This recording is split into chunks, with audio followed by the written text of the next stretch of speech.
Illustrated papers section. Mr. Riley, I'm over here. I know she's prettier than I am, and probably more interesting, but you're paid to listen to me. Yes. Okay. Make sure that you write down, if you haven't done so, under quarter number 2, under projects, you want to write down your personal profile project. And remember that you have 2 weeks to make corrections. Okay? You need to have those done by the end of, well, the end of not this week, but the next week or the following Monday.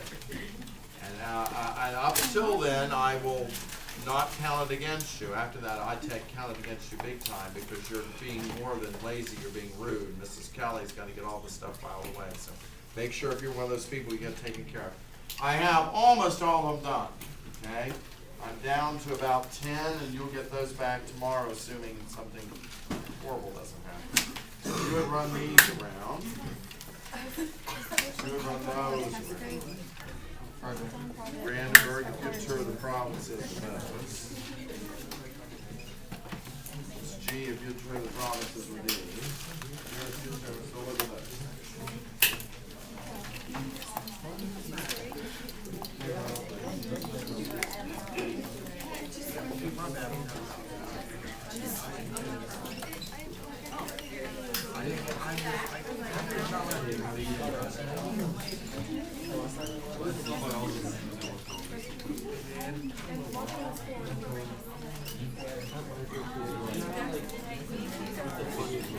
Oh, good.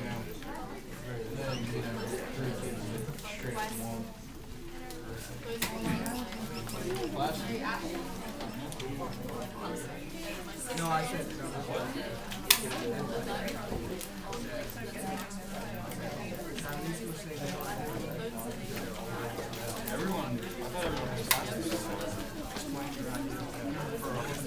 Sorry.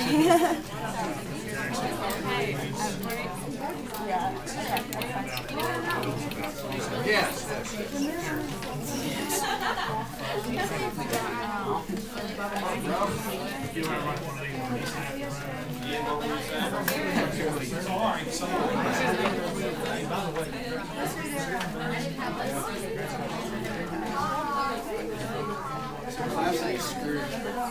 Did he get called? Yeah. Oh, he did. Oh. What did he just say? Congratulations. What? For band.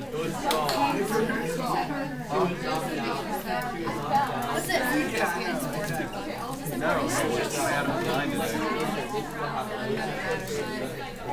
So I thought that they were even saying that something that was going to I thought that the drug test, they're just keeping the money and sending something just to make some ads.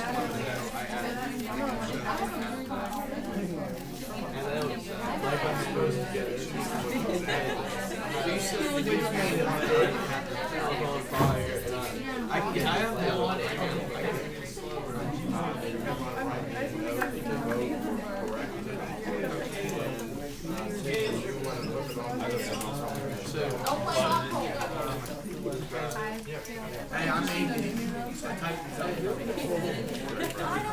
This is my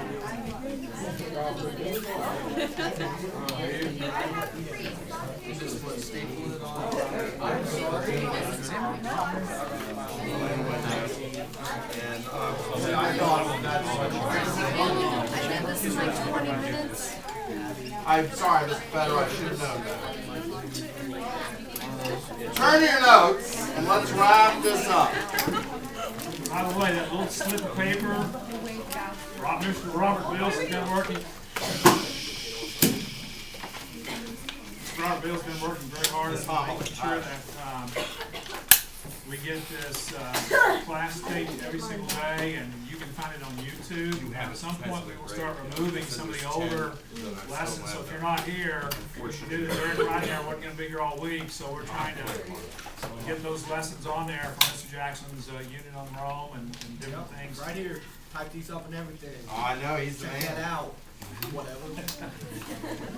When he has 145 in this class as an average, you'll know why. And if you have any questions, see Mr. Wills.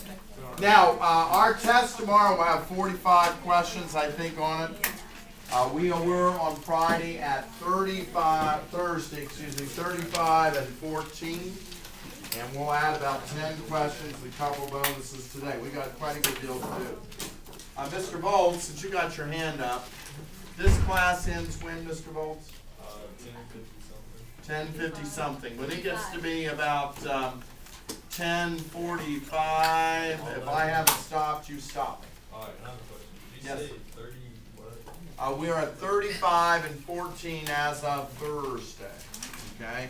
And today we're going to talk about Rome's contributions to us, and we're going to talk about why Rome fell. Got two topics. Okay? There are about 4 or 5 things that we want to talk about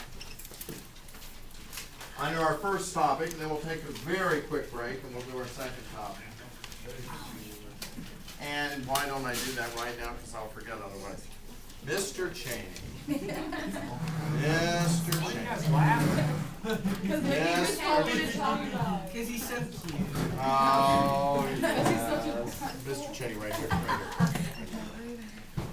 Oh, Mr. Cheney, we were deprived of your presence for many years, and when you were up in what school district? Is that in Holmes County? Up in Amish country?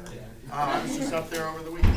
Okay, nice area. Don't know why you came down here, but we're glad you did. Now, okay. Mr. Cheney, what number is this? 18, the big one, 8, all right? Ladies and gentlemen, we always like to sing these well, but since we have never been able to sing one for him before, we got to show him what talent we really have. So, me, me, me, me, me, me, me, Mr. Philippi. You don't respect this man enough to sing? Me, me, me, me, me, me, me, me, me. All right, here we go. Okay, this is going to be really good. This is Number 1. Number 1. A 1 and a 2 and a 3. Happy birthday to you. Gold dust. Happy birthday to you. Silver dust. Happy birthday, dear Caleb. Best homes lost is our gain. Happy birthday to you. I wanted to say something to you about timing. Okay, birthdays should be celebrated on Fridays and Saturdays, not Blue Mondays. Okay, so you'll have to do your best. Or did you pre-celebrate over the weekend? Ah, clever man. And then you're going to celebrate again this coming weekend. I understand. Clever plot. Good. A little applause, please. Well, a little applause. Talking about warmth. Okay, all right. Now, you need to write down these things in your notes. I would write down engineering, and I'd skip a couple lines. I would write down law, I'd skip a couple lines. What? Law, L-A-W, law. Okay. Number 3, I would write down language. 1 was engineering. 2 is law. 3 is language. And 4 is literature. Beginning of this unit, we used the line from Edward Gibbons, Decline and Fall of the Roman Empire, the glory that was Greece, the grandeur that was Rome. And by and large, the Romans were not particularly inventive people, although recent studies may indicate they might have been a little more inventive than we traditionally have given them credit for. They were really into this factories and businesses and industry. They built, for example, factory complexes frequently on a hill. They would build a reservoir at the top, and the water would come out of the reservoir and go down with a series of like waterfalls, each waterfall powering water wheels that turn machinery in factories. When I was in school, we didn't know about any of this stuff. This is all stuff that's just been discovered in the last 25, 35, 45 years. And so, you know, maybe as the years pass, they'll get a better reputation for being inventive people than they sometimes are. But what I would write down, at least traditionally, the Romans were masters when it came to carrying out ideas. It didn't make any difference whether it was law or engineering or anything. They were grandmasters at execution. Okay, carrying it out, doing it, organizing, etc. Okay. I have selected 4 areas, 2 of which we're going to talk about in some detail. One we're going to touch on, and the other one we'll just kind of walk by and say something about it. But 4 areas of Roman excellence. Yes, Ms. Fowler. Pardon me? Yeah, we did that first. Romulus Augustulus, we did him first. His only claim to fame is he was last. Okay, all right. Engineering is probably the single biggest thing the Romans were good at. Okay, they were master engineers. Some of the things that they built have only been rivaled in the 20th century. Okay, I would give you several things. Number one, where the Greeks used primarily pillars and lintels. In other words, you had supports coming like this, and then you had a stone lintel to carry the weight, or a wooden lintel to carry, like a beam, to carry the weight. And obviously there's limits to what you can do with that. Okay, the Parthenon, which graced us up here for quite a while, was one of the few, one of the bigger structures that the Greeks built. The Romans operated on a much more vast scale because they had much more engineering possibilities. They mastered the arch, okay? The arch, where you build out, I trust you all have a rough idea of how you build an arch. You start up with a stone here. You start from either side with a wooden scaffolding underneath to carry the weight. And you build the arch across, and once you put the keystone in the top of it, the literally gravity pulling that keystone down keeps the other stones in place, and you can then consequently go over a much wider area than you can ever hope to do with just a simple piece of stone, or worse yet, a simple piece of wood across something. And so it was nothing at all for the Romans to vault over areas the length of our gymnasium, for example, okay, which would be a total impossibility using Greek architecture. The Egyptians, no other civilization had the arch, or if you do a arch, and I'll get your question in a moment, if you do a series of arches like boom, boom, boom, boom, boom, boom, boom, boom, boom, boom, boom, boom, boom, boom, boom, like that, you get a vault, okay? A vaulted ceiling, so you could take a room like our gymnasium and just do arch, arch, arch, arch, arch, and you end up with a vaulted ceiling. Or you could do a 360-degree arch, arch, arch, arch, arch, arch, arch, arch, arch, and you end up with a dome, okay? And the Romans will achieve that. When we get to the Eastern Romans, which is next week or so, you might want to write down in Constantinople, right at the end of the Roman Empire, the Romans built a church called Santa Sophia. Santa Sophia. And I'll have pictures of it up for you here in a few days.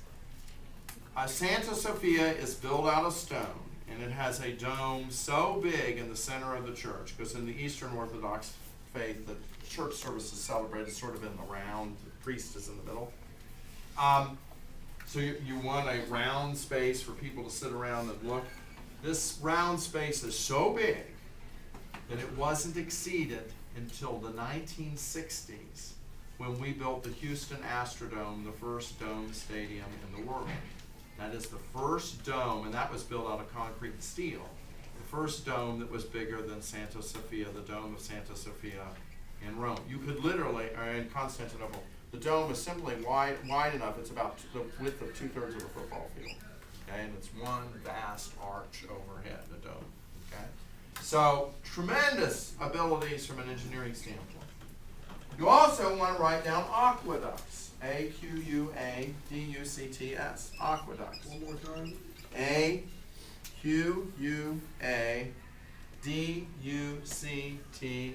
Aqueducts. Obviously, if it's an aqueduct, it's a device that carries water. Water. Okay. The Romans had something that doesn't exist in Western civilization until the 19th century.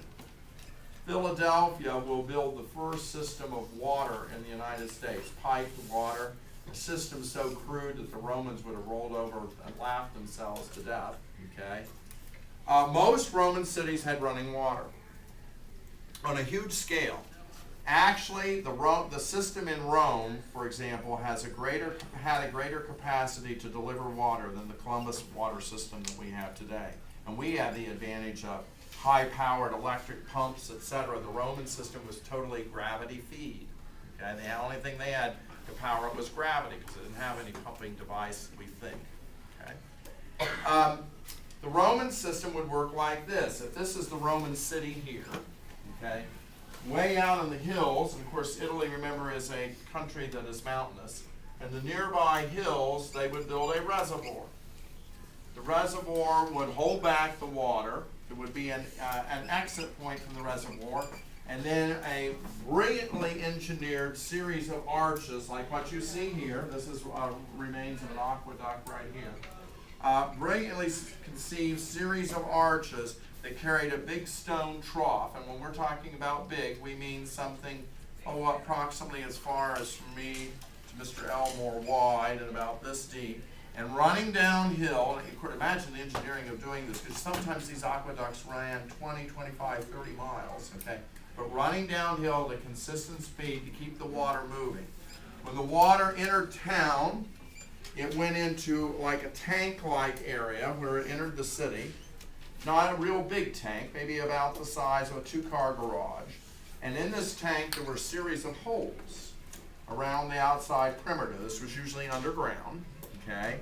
And there was crews assigned to raise and lower metal plates at these holes.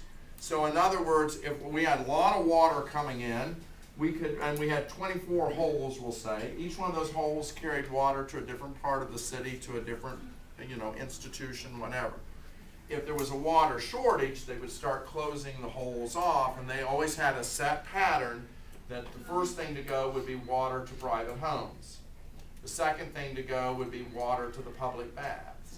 Third thing to go would be water to the public fountains. That was the last thing, because that's where people would go and get their water if they didn't have running water in their houses. But there was running water in all of these cities. Incredible engineering things. And some of these things are so big, and you have a nice drawing here of where two aqueducts cross each other outside. You see Rome off in the distance. This is one outside of Rome that still stands to this day. Okay. Third thing you want to write down is roads. Okay. We talked a little bit about this at the beginning of our unit. It wasn't until President Eisenhower started the freeway system in the United States. Now the Chinese are building a system of highways which will be greater than ours. They'll have more miles than we do. But until the 1950s and 60s, when we began to build the interstate highway system, no country in the history of the world had ever built a road system like the ancient Romans. Okay? Thousands of miles, 50,000 miles of paved highways connecting all parts of the empire, and of course the center of the whole system was the city of Rome itself. And these roads were roads about as wide as from here to that wall, so the two chariots could pass. They weren't super highways, but they were two-lane roads. The roads were built with about a base like this, starting out with gravel and then rocks and more rocks and then a paving layer on top. The roads, most of them today are still pretty smooth because they have such a good foundation today. And a lot of times in Europe, when you're zipping along a two-lane highway someplace, you don't realize that underneath the asphalt is a Roman highway underneath that are still being used. Some of them have been abandoned. Most of them, though, can be seen in dry weather from the air. Okay, even today, if the road's no longer used because there's so much gravel and rock there, then in dry weather, of course, the grass, whatever the greenery is on top of it, turns brown quicker than the surrounding soil, and so you can spot the roads from the air that are no longer used. When they got into the city, the Romans had so many vehicles, they had traffic jams. I think this is kind of amazing. There would, at rush hour, quote unquote, there would be traffic jams. They had problems with speeding. Some young guy would be in a chariot cruising around town in his 10 BC equivalent of a Corvette. So they had speed bumps on their streets. Okay, and this is one that I took, okay, when I was in Rome. There's a few places, they still exist in Rome. There's quite a number of them in Pompeii.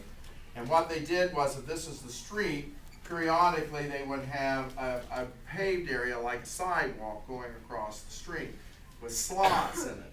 And if you were coming down the street in your chariot and you were going too fast and you couldn't line up for the slots, you would hit the stone thing across the middle of the street and it would break the wheels on your chariot. Okay? A little rougher than the modern day speed bumps. But if you slowed down enough, you could get it so that you could get the wheels to go through the slots, okay, and then you could pick up speed again once you got away. So it was to make sure the traffic didn't go too fast. Another thing you might want to write down is every Roman city had a forum. Okay, F-O-R-U-M, forum. F-O-R-U-M. Forum was the Roman equivalent of the agora. The Greek agora, a public square, okay, around which was all of the principal buildings of that particular city, government buildings, the legislative building, chief temples, etc. When you say the forum, you mean the one that is in Rome. And the forum is not nearly as big as the mall in Washington, D.C. I'm trying to think of an equivalent. Those of you that have been in Philadelphia, the area between Independence Hall and the Constitutional Museum, that's about the size of the forum in Rome. It's not terribly big, probably in modern, maybe from at the most from here to Route 38. And it's about as wide as a football field. And along it were arranged all the principal temples, the principal government buildings. The Senate, for example, was there. Usually in the center there would be multiple what we call Roman arches, triumphal arches, which were, those of you that have studied French history and know what the Arc de Triomphe looks like in Paris, the Arc de Triomphe is a copy of a Roman monumental arch. And these were erected to celebrate great victories. There would have been statues and columns and all sorts of stuff. The one in Rome today, there's not a whole lot left. It's mostly ruins, okay? And I have pictures here. This one up here is out of a magazine. That's one that I took there. Okay. At the end of the forum in Rome, on the southern end of it, is the Colosseum. Okay. Colosseum or Colosseum, okay, is actually the word Colossus made into a building, Colosseum. The Colosseum is, of course, every Roman city had one, or any city of any size, and that was the stadium that was used for public games. The Romans were big into games, pretty violent games. Oh dear, C-O-L-O-S-S-E-U-M, I think. Okay. The Colosseum, when you say the Colosseum, you mean the one in Rome. Okay. To give you a good analogy, and I think I mentioned this at the start of the unit, it was roughly the size of Ohio Stadium. Okay, Ohio Stadium is a modern, merely concrete, it's not faced in stone, modern equivalent of the Colosseum in Rome. It was an oval, not a horseshoe, okay, a perfect oval, built out of concrete. The Romans had concrete. They were masters of concrete architecture. But the Romans never left the concrete exposed. They always faced it in stone. Now today, when you go to Rome, the Colosseum, of course, still stands. It's in pretty bad shape, but it's still there. Most of the facing is gone off of it because in the last 1,000, 1,500 years, for many, many years, local people in Rome, if you were building a new house, you just went over the Colosseum and knocked off a bunch of facing blocks to use to construct your house. Starting in about 1500, that became illegal. The Pope banned doing that. Thank God he did, or the building would be almost all gone. But it still stands. It seated 70,000 people. I think I mentioned to you, bless you, I think I mentioned to you the fact that they could exit all 70,000 people in 7 minutes. Okay, from Mac. If there was an emergency, you had to get everybody out. It had overhead a giant system of canvas panels powered by ropes. In fact, crews from the Roman Navy would be assigned to work the Colosseum in Rome because they had the physical strength from rowing that they could handle the ropes. and they could either enlarge or close the oculus, the center of the canvas, to like either increase or lessen the amount of light that was going on. When the Colosseum was originally built, it was designed to be flooded.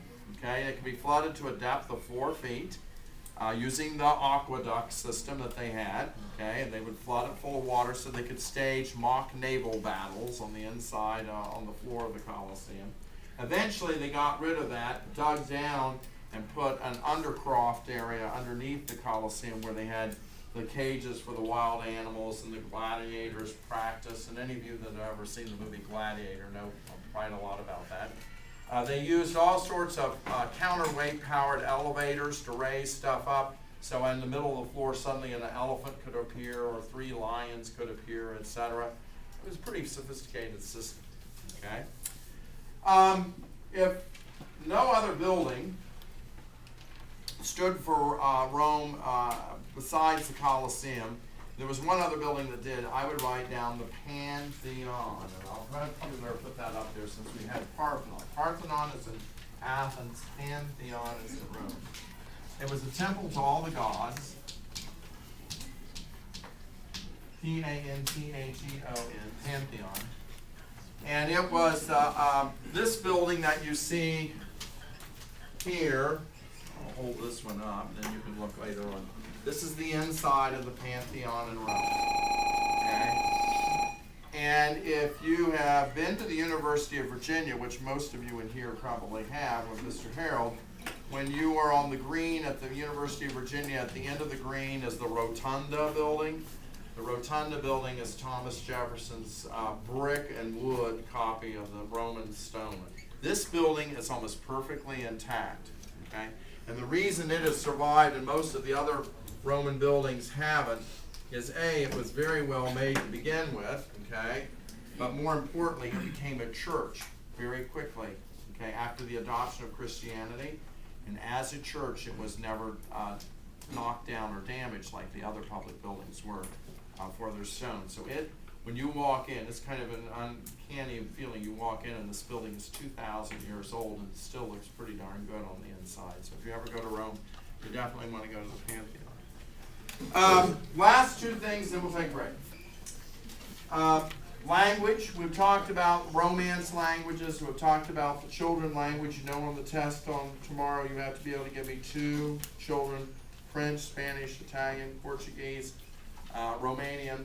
Okay, although Romanian will be one that you can't, but you should know French or Spanish, Italian, Portuguese. Those are the 4 major Romance languages that are the children of Latin. But the other thing you want to write down is this. You speak English. Mr. Volz, the more educated you become, the more Latin you will speak. We have eaten approximately 1/3 to 1/2, depending on your subject area, of the Latin language.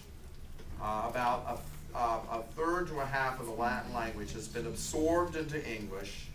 The Latin words have been either kept intact or have been modified, but deep inside the word you see the original Latin word. For example, our yearbook here is the Aquila. Okay. Anybody know what Aquila means in Latin? Eagle. Eagle. Okay, yes, okay. It's the Latin word, that's where our yearbook gets its name. It's from the Latin word for eagle. But there's a case where we still use a Latin word. Probably 1/3 of the adjectives in English language, the educated adjectives that you use in nice situations or complimentary situations or intellectual situations, those are all Latin words that have been anglicized. Also, you might want to write down most languages in the world, most languages from Europe, okay, not in the world, but from Europe, most languages use a Latin-based grammar. English has no grammar. Our language is the language of the Anglo tribe. We're a group of ruthless barbarians who were illiterate. Okay? When we finally became an educated civilization in the 18th century, the age of reason, logic, order, etc., people say, my God, here we have a language that doesn't even have a grammar. Okay? Have you ever noticed George Washington can't spell? Well, the reason he couldn't spell was there were no spelling rules when he was your age. Okay? In the 18th century, they decided we needed a grammar for the English language. Being educated men, They were all fluent in Latin. We still use our grammar today for English is based on Latin. And English is not a Latin-based language, so it doesn't work real well. That's why when you learn grammar, you're always saying, the teacher's always saying, this is the rule, but we have this exception, this exception, this exception, this exception, this exception. It's because we're trying to take a German-based language and squeeze it into a Latin grammar. Okay, but Latin grammar still has tremendous influence, even today, on many of the Western languages. Okay, and then the last thing I'm going to do absolutely nothing with except to make you aware of it. Okay, the Romans were great writers. They wrote about everything, and even today, and probably half of what they wrote has been lost. There's still a great body of Roman literature out there. Myths, essays, histories. Okay?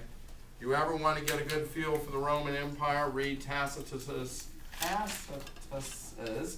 The Annals of Imperial Rome, which talks about the lives of the emperors. And I'll tell you what, it's not boring reading, because those emperors lived quite a lifestyle. Okay? Yes? New law.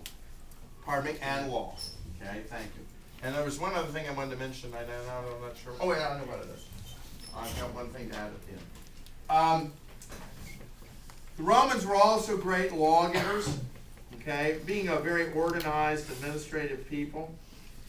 And they started out originally with a law table called the 12 Tables, sort of like a long version of the 10 Commandments. It's not quite the same content because obviously they weren't Christians, they were pagans, so they had a little different view of things.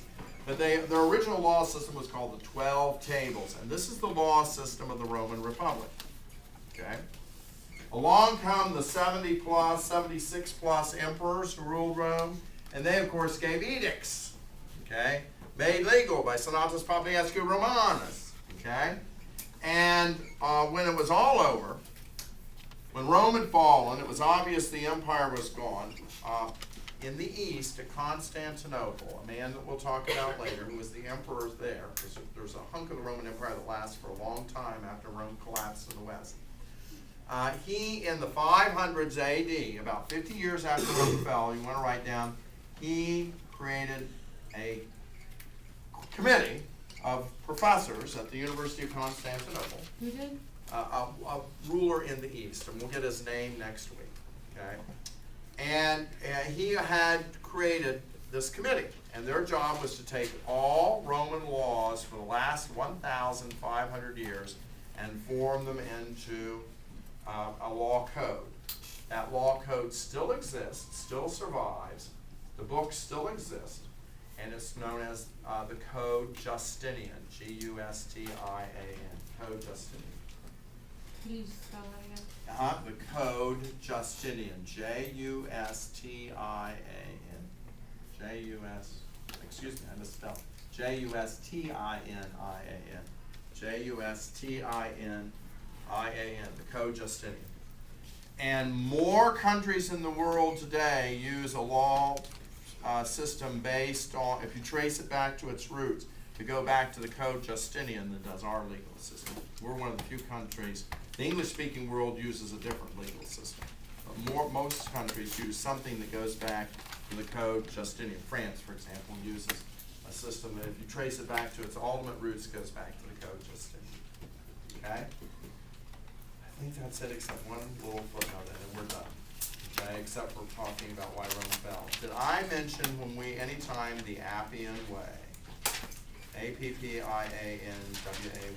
A-P-P-I-A-N, go up to Rhodes, the road system. Roman highways had names. You know, we have the Ohio Turnpike, we have Route 66, we have I-95, we have I-71, we have the Pennsylvania Turnpike, the New York Thruway, okay? Well, the Romans named their roads as well. And of all the Roman roads, the most famous, it still exists, okay, much of it, is the road that went south out of Rome. And it was known as the Appian Way, okay? And it was to Roman society like Route 40 or Route 66 was to American society. And if you look up here at some point, I have right here, It's not a very good picture. And a better picture down below. We were racing along in a bus when I was in Italy a few years ago, and the bus driver said to us, "Oh, by the way, we're going to be crossing the Appia Way up here in this moment." We were on a modern-day Italian freeway, and it crosses the Appian Way. Well, Mr. Jackson got his camera real fast and snapped a picture. I mostly got fields and trees, but over here in the lower left-hand corner, you can see a little stretch of the Appian Way. And then there's a nice photograph here looking down the Appian Way.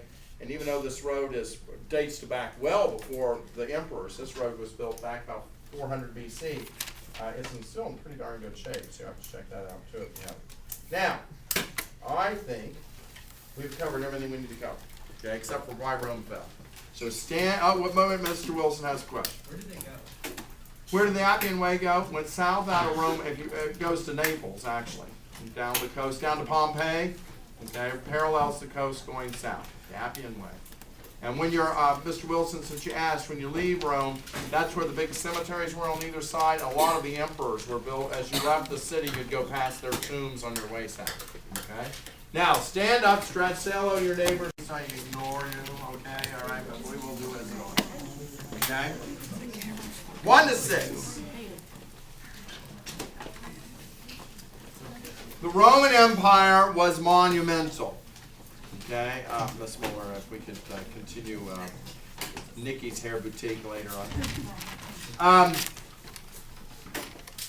Was monumental. I mean, no matter whether you look at the scale of it, it was approximately the size of the United States. If you look at the size of the cities, there were several Roman cities bigger than Columbus, Ohio. The transportation system, the architecture, the aqueduct system, the law code, the simple ability to administrate that amount of area, to defend it, etc. And then, of course, length. We're talking about a civilization that lasted 1,500 years from beginning to end. The question comes to mind, how was anything so advanced and so powerful and so modern, how did it end? Well, there's probably 6 reasons. Okay?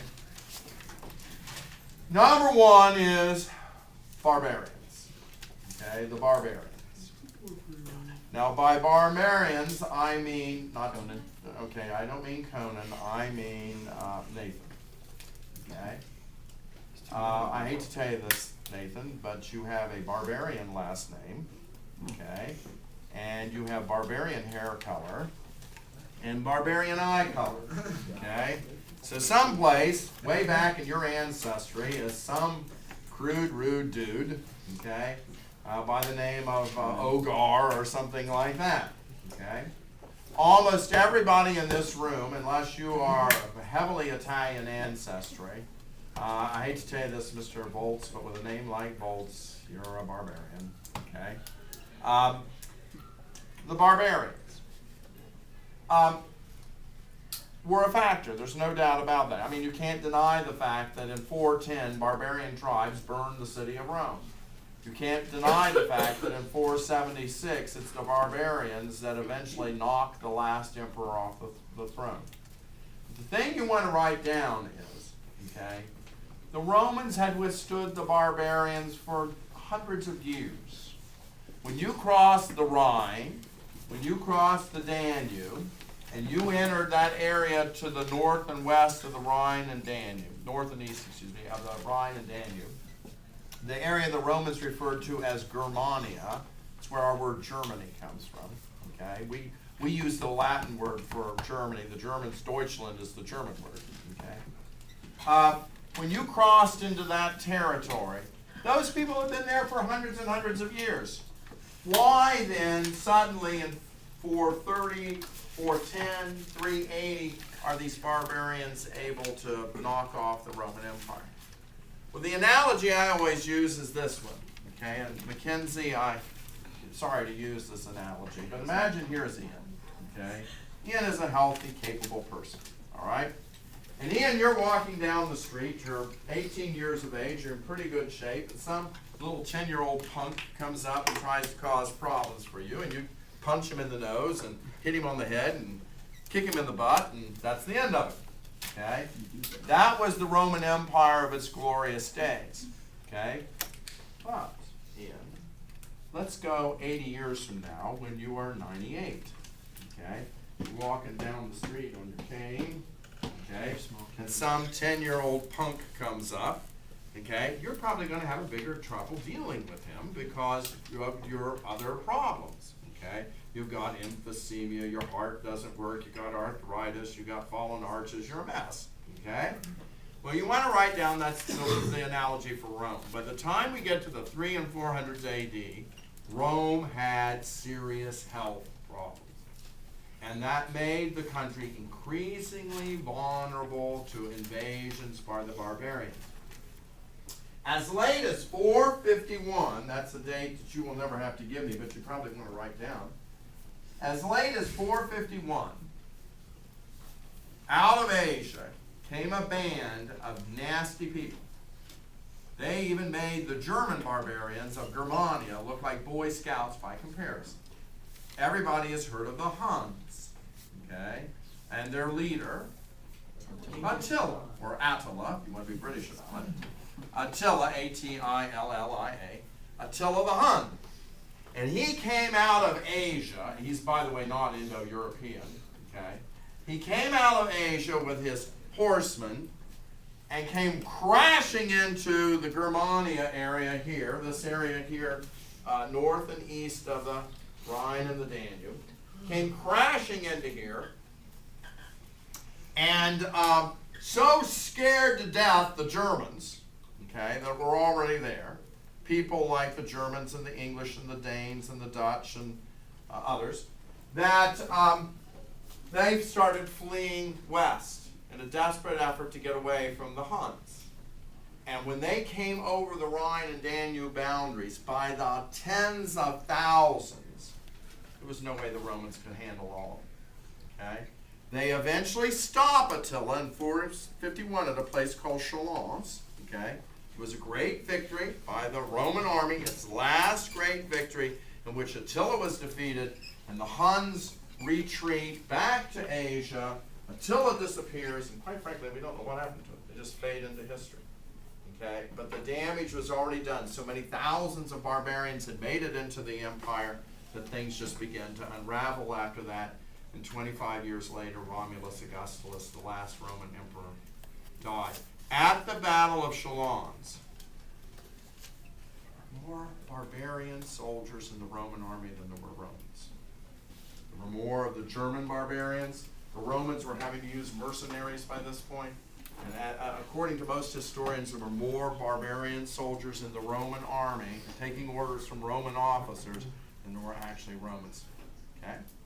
Now, that's where we're going to stop. In the next unit, we'll talk about what were the reasons that Rome deteriorated that allowed the barbarians to defeat them. That's going to be about a half day's lecture, so we'll put that on the first test after this one.